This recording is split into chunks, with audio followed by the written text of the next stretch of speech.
maná escondido para vencedores. Efesios capítulo 4, versículo 11 y versículo 12. Y él mismo dio a unos como apóstoles, a otros como profetas, a otros como evangelistas, a otros como pastores y maestros, a fin de perfeccionar a los santos para la obra del ministerio, para la edificación del cuerpo de Cristo. La epístola a los Efesios nos es compartida por el hermano Adolfo de la Rosa. El tema: entrenando a los santos, llevándoles a una preparación total para la edificación del cuerpo de Cristo.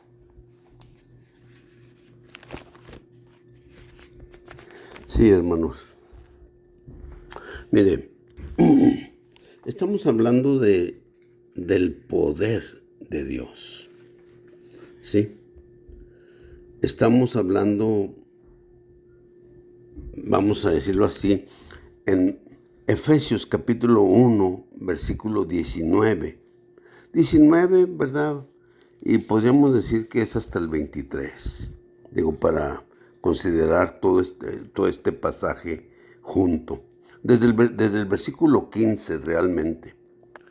Aquí versículo 19 dice: ¿y cuál la supereminente grandeza de su poder para con nosotros los que creemos? Este es un punto muy importante. Su poder es para con nosotros los que creemos. Wow, este es un punto importantísimo. Y lo dice según la operación del poder de su fuerza. Ok, mire, me gustaría poner en primer lugar, o sea, Cristo, en un sentido, Él era Dios. O sea, se puede decir que, digo, si lo decimos así de una manera económica, ¿me entiende? O sea, pues Cristo es una creación de Dios, podríamos decirlo así de esa manera. Es como quien dice una criatura. Es el primogénito de toda creación, ¿verdad? Entonces, en un sentido, este Cristo tiene dos aspectos. Por un lado, es el Cristo de Dios, implica su divinidad. Pero por otro lado, es Jesús, y eso implica su humanidad. O sea, cuando la Virgen estaba encinta, ¿ve? Entonces, y iba a dar a luz al hombre Jesús. O sea, le pondrían por nombre Jesús. El título Jesús siempre debemos relacionarlo con la humanidad de Jesús. El título Cristo debemos de relacionarlo, o sea, como el Cristo, el que es Dios. Bueno, si lo decimos de otra manera, es el unigénito Hijo del Padre, el cual mora en el seno del Padre. Entonces, esta persona tiene dos aspectos muy importantes. Por un lado, Él es Dios. Por otro lado, Él es hombre. Por un lado, Él fue engendrado por el Espíritu Santo, dándole la divinidad. Por otro lado, nace de María, obteniendo la humanidad. Entonces tiene divinidad y tiene humanidad. Es el completo Dios y es el perfecto hombre. Esos dos aspectos están en Él, ¿sí? Y por un lado, fíjese, le quiero leer algunos versos. Por ejemplo, aquí en Juan capítulo 10, en el verso 17, dice: por eso me ama el Padre, porque yo pongo mi vida para volverla a tomar. ¡Wow! O sea, cuando él dice esto, o sea, él está hablando como Dios, como Cristo, ¿sí? Fíjense lo que dice. Juan 10:17. Por eso me ama el Padre, porque yo pongo mi vida para volverla a tomar. Nadie me la quita, sino que yo de mí mismo la pongo. Tengo potestad para ponerla y tengo potestad para volverla a tomar. Este mandamiento recibí de mi Padre. O sea, tengo autoridad para ponerla y tengo autoridad para volverla a tomar. Este mandamiento recibí de mi Padre. ¿Cuál es la otra palabra que vimos? Poder. Ok. Esta es otra palabra que usa aquí a veces este versículo. La versión Reina Valera dice, tengo poder para ponerla y tengo poder para volverla a tomar. Entonces, digo, aquí esta versión usa la palabra tengo potestad. Hay otra versión que dice tengo autoridad para ponerla y tengo autoridad para volverla a tomar, ¿verdad? La versión que yo estoy usando dice tengo potestad para ponerla y tengo potestad para volverla a tomar. Y la versión Reina Valera dice tengo poder para ponerla y tengo poder para volverla a tomar. Bueno, o sea, es un hecho, ¿verdad? Que él, así como Dios, él podía poner su vida y podía volverla a tomar. ¿Sí? Entonces, es algo que el Señor tenía. Pero fíjese, déjeme lo conecto con Juan 17. Fíjese, Juan 17. Y déjeme le leo unos versículos. Principalmente del versículo 1 al 5. Fíjese lo que dice aquí. Estas cosas habló Jesús, y levantando los ojos al cielo, dijo, Padre, la hora ha llegado. Glorifica a tu Hijo, para que tu Hijo te glorifique a ti. Como le has dado potestad sobre toda carne, para que dé vida eterna a todos los que le diste. Y esta es la vida eterna, que te conozcan a ti, el único Dios verdadero, y a quien has enviado, Jesucristo. Versículo 4. Yo te he glorificado en la tierra, acabando la obra que me diste que hiciese. Ahora pues, Padre, glorifícame tú junto contigo, con aquella gloria que tuve contigo antes que el mundo fuese. Cuando hablamos de la gloria de Dios, ¿sí? Hablamos de la expresión de Dios. ¿Sí?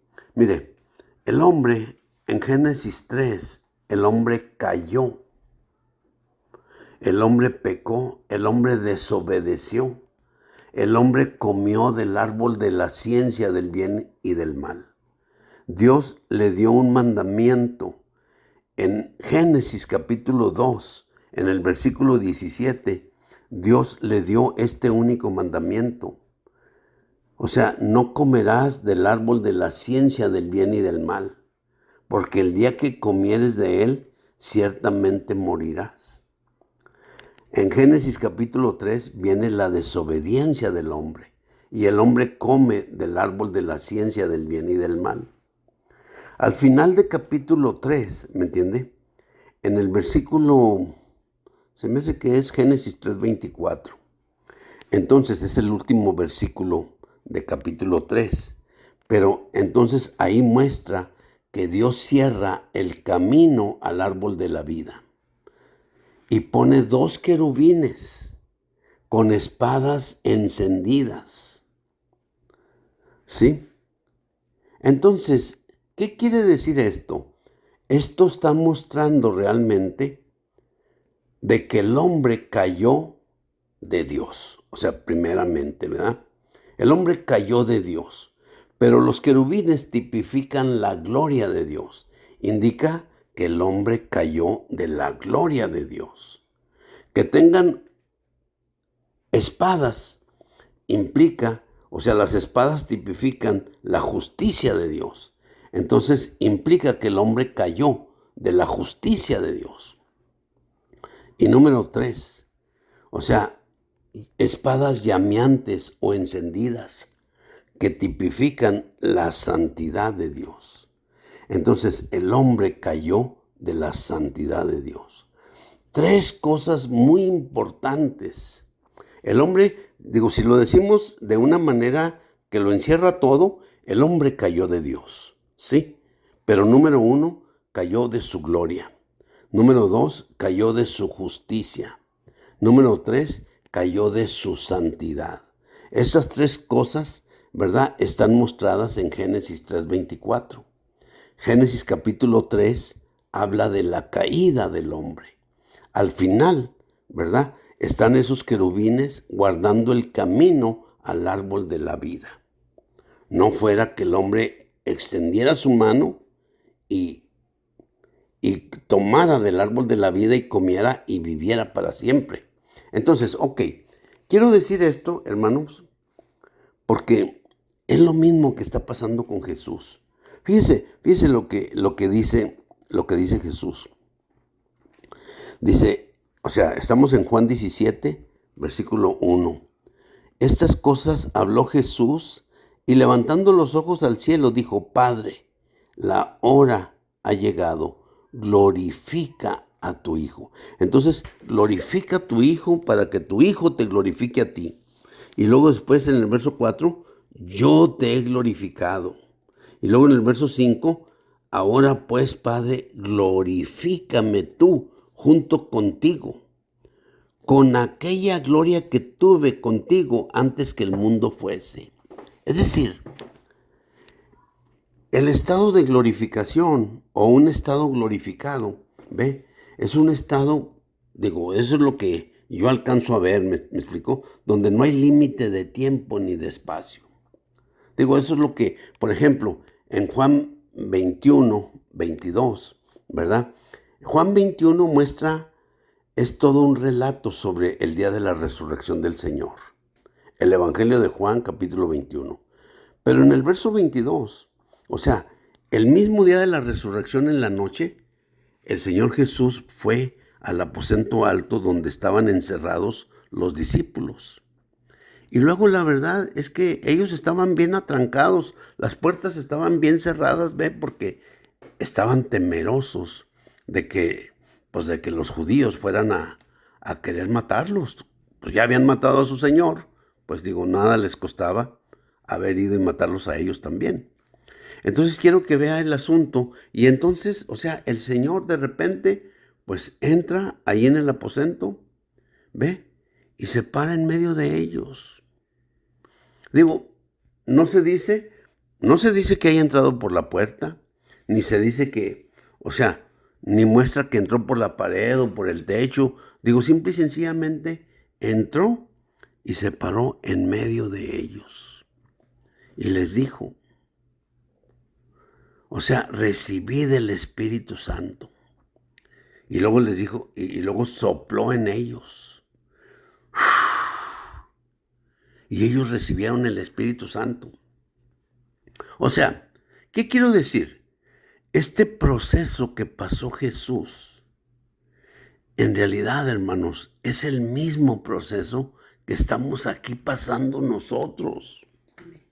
Es la misma situación, que el Padre ha planeado, ¿me entiendes? Desde un principio. Y nosotros estamos aquí. Fíjense, nosotros también, el Padre nos escogió desde antes de la fundación del mundo. El Padre nos conoció, nos seleccionó, nos santificó, nos apartó, nos salvó, nos llamó, nos dio su gracia. Todas estas cosas el Padre las hizo desde antes de la fundación de los cielos y la tierra. quiero decirle que nosotros también estábamos ahí. Así como el Hijo estaba ahí, ¿ve? Pero el Hijo sí vino, ¿ve? Y pasó por un proceso en el cual Él tomó humanidad. Y luego entonces, una vez en su resurrección, el Padre le glorificó y le dijo: mi Hijo eres tú. Yo te he engendrado hoy. Amén.